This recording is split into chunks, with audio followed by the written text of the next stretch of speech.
My camera seems to be on an asshole mission. there's the death. And that's, well, I don't know. This is how to train your rooster. This is a different tape here. Hi-ho. We're going to start this one, see what the hell's on it. I might have to splice some shit. Here we go. Here we go. See if you can keep your head on camera. Don't go live on me. I don't know what the hell. I some bitch ain't got no live settings on it. So I don't know what the hell's going on. Okay. We're going to get into the first part of this training course. How to train your roosters. We have 2 cocks here in high fly pins. Fly pins. The rooster about approximately 6 feet tall. They made the whole pin is probably about 8 feet tall. Both these cages have fly pin way up here. Some people don't like the roost that high because the rooster will bang his wings on the way up. But you want a high roost so they can build their muscles up. Now these are beside each other where the rooster can go up and down. What happens is the rooster will go up and down on the roost trying to get near one another, but they can't because there's a divider in between the pins about 3 foot high. And they'll jump up and down trying to get to each other, but they can't. You want to have your roost rotated so they can't reach each other. This roost going this way, and the other roost is coming this way. The other roost is coming straight forward if the camera reaches that far. Now I'm going to get a rooster out here and I'm going to show you.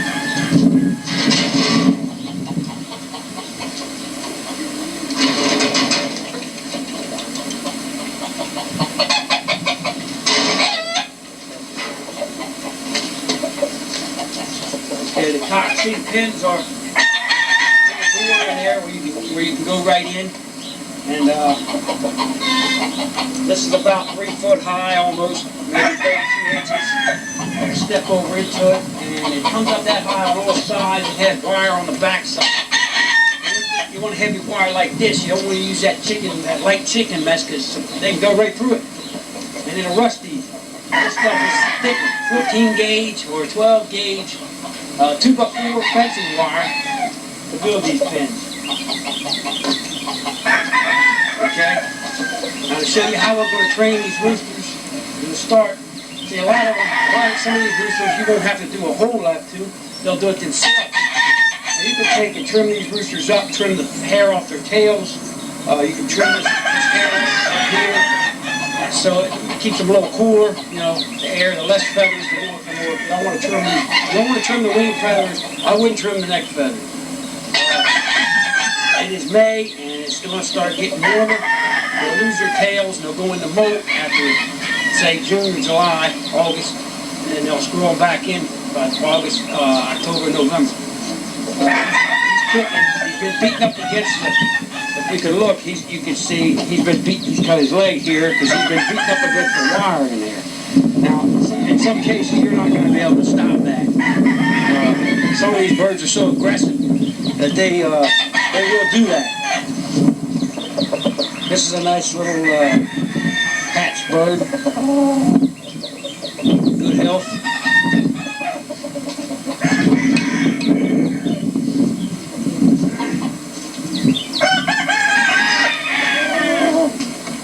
Okay, this concrete is hard. You don't let the chickens walk on this concrete, they'll get bumblefoot. This one here's got some calluses on his legs because he's been beaten up against the wire. Jesus. You just can't do nothing about it. I mean, you just, they can't reach each other in the pen, but they just, now just to show you how we train these, we're going to build up some leg muscles. You can use a piece of carpet ride it up a board at an angle, or I'm using a lawn chair. I have a board, a piece of carpet on it where you can just work them out. You've probably seen other tapes where they work the chickens out.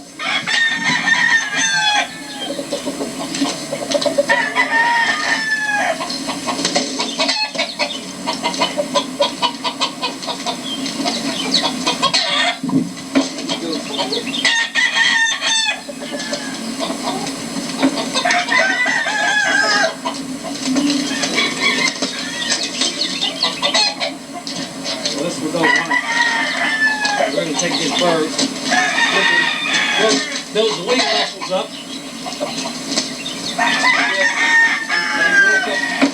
Let him walk up the thing there. You can take your arms and flip them out. Pull your arms out like this. You flip the rooster, but you got to be ready to catch it. You might, some of them will start moving on you. You take your two, he's not used to moving. You can run back and forth.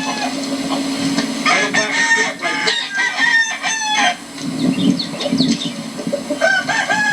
this. See how he wants to run forward?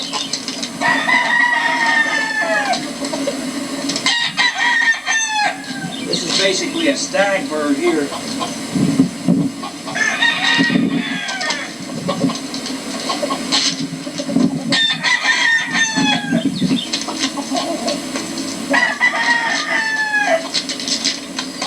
Run them around in a circle.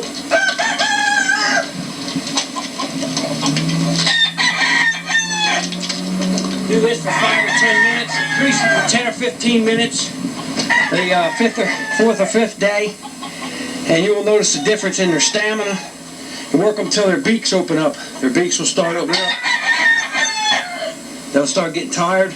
You'll run them until you build them up strong. Don't build them up too strong because the muscles, you don't want to get them too tight when they go to fight. You want to hold them back like the second or third day into the pins, and a smaller pin where he can conserve his energy. But you want to work him hard enough to get him in shape, like that. See how he flaps? Flex his wings. Okay.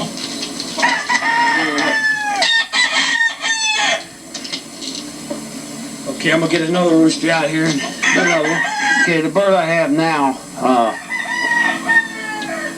I'm going to back this up a little bit. The bird I have now hasn't beat his legs up, although that one you just saw is hitting against them. They're both in the same pens beside each other. This one hasn't beat his, he was banded up for a derby. And you have a band number. We'll get into that later. The birds work themselves out a lot, but you can't, he tears his legs up on that cage. And it really is bad, and you see he wants to bite a little bit. This one's a little bit more aggressive towards me. As you can see, some of them will bite you. And they can't really hurt you, although they can draw blood a little bit. They can put a little mark on you, a little scab over their eyes. They can't do a lot of damage to you. This one may be a little bit more difficult to work out. He feels a little bit better than that other one. Running up here. Now see, he wants to run. Now see, he'll run. He wants to run. On up. See, he just works it. He might take a strike at me, but you got to be prepared to grab him real fast. This one feels a little stronger in the legs, although the other one has the marks on his legs like he's been hitting more. This one's stronger. You take him and you. So you do the very same thing you did with the other one. Flip them, different directions. Take your hand and flip. Take the rooster like this. Flip him like that. Run him up on the board, the carpet, or like I say, I'm using this lawn chair. Soft on the feet. The optimizer come in, it's going to be soft on the feet. Then you run them back and forth, you go like this way. Run them back and forth. I'll show you this way. Run them back and forth like this. Back them up. Roll forward. That's one method of conditioning. And you can see he still wants me. He still wants a piece of me. Ladies and gentlemen. He's a mean little hatch bird. Let's see how he makes out in bull stag competition. Well, he's a little old, but he's been fought before. And there's a cock. I have quite a few stags around here. I'll probably get some of them in there so you can see them. What's the difference between a cock and a stag? So this one's been fought. If he had spurs on, he would come over a quarter limit, I'm sure.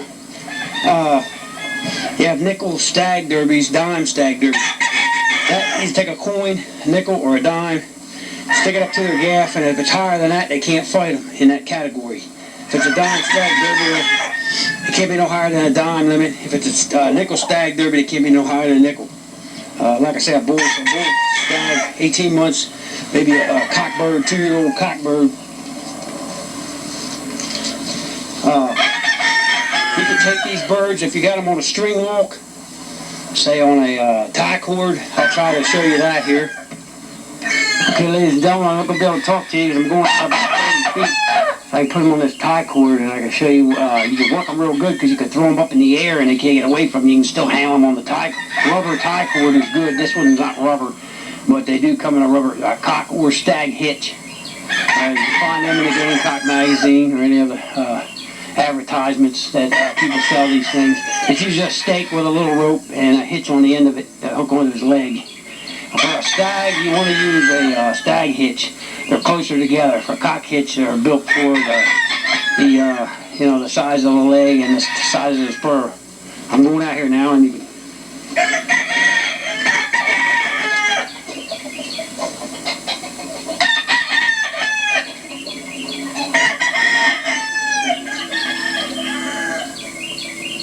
See, this is the hitch here. Leg.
Ladies and gentlemen, I don't know if you can see this.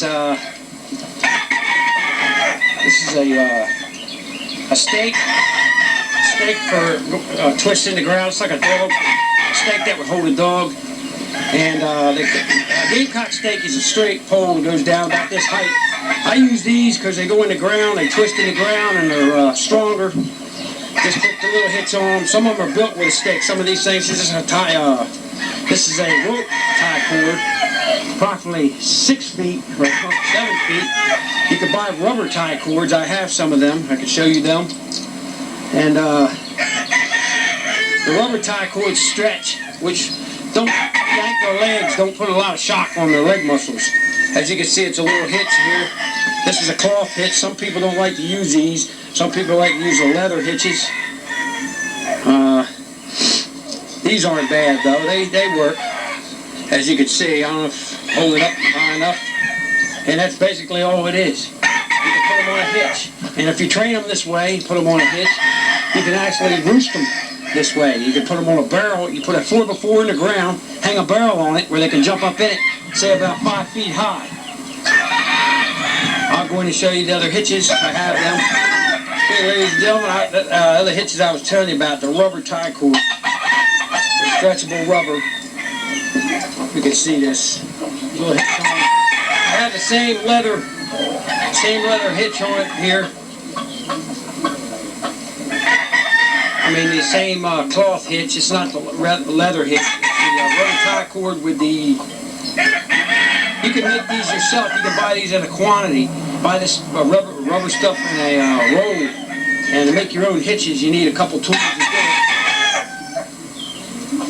And there's a string one in there too. I have in there. Let me show you. The cloth is the same kind of hitch here. If you're getting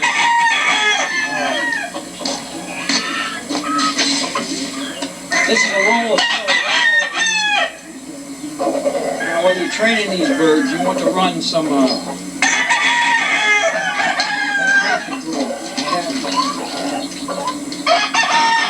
have what's called a vitamin electrolyte mix.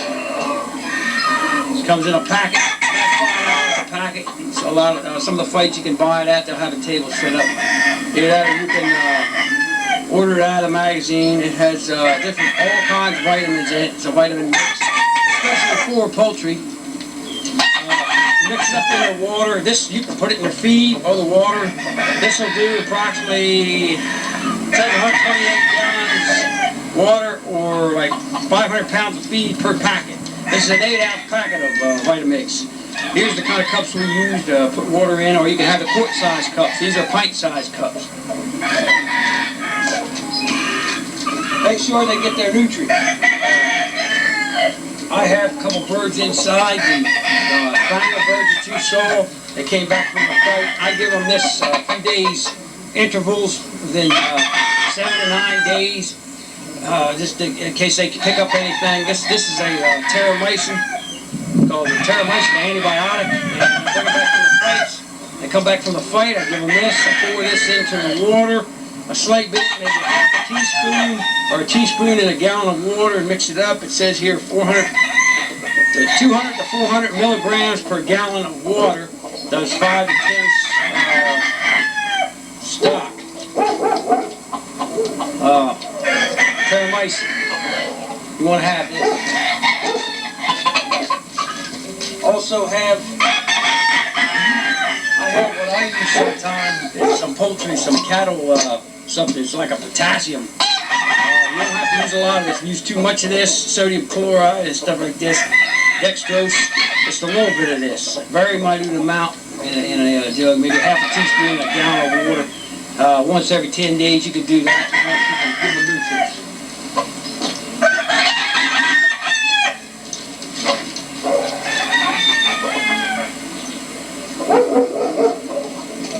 I have here some barley green powder. This is about $5 a bottle. Mix it in your feed. Barley greens. It's a substance that they would get out of the ground, you know, while they were picking things on the ground. This is a 3.5-ounce bottle, 100 grams ground rice and kept barley greens, young barley plants. That was vitamins. You can put a vitamin into it. I have vitamin E. I have worm medicine called Pipazine. You need to worm these birds about once every 30 days. You can either use this or you need to take a pill and shove a pill, take their pill, beak, open the beak up and shove a pill down their throat. They get food, they won't fight you.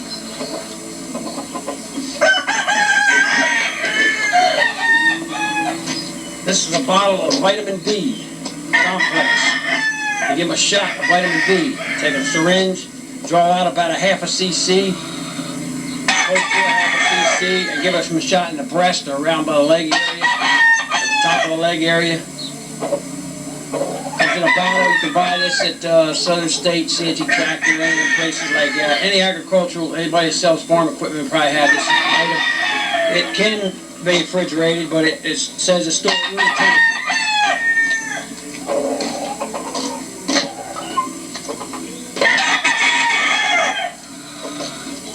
I have some Bioxin, antibiotics. I have Biogen tablets that I use. These can be ordered out of the book too. Some of this will get rid of worm medicine, get rid of worms.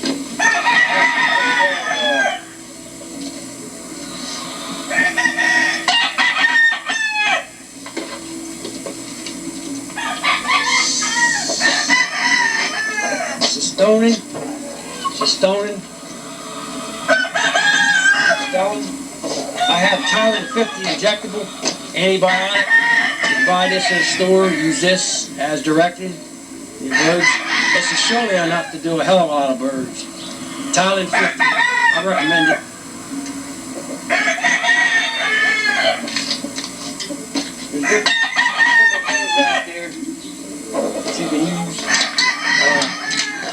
to show you the type of feed that we use. I got a thing we feed it in there. I'm gonna cut this video and start up another one. I got a net here, like a fishing net, got a that butterfly shirt. net that you catch the birds out I'm with. surprised it You didn't don't have to mention ask soul me. You can take mat. another cock and you can flush him up to the cage and get the bird out. I'm used to handling both birds. I can pick both birds up at the same time. You may not be able to do that as a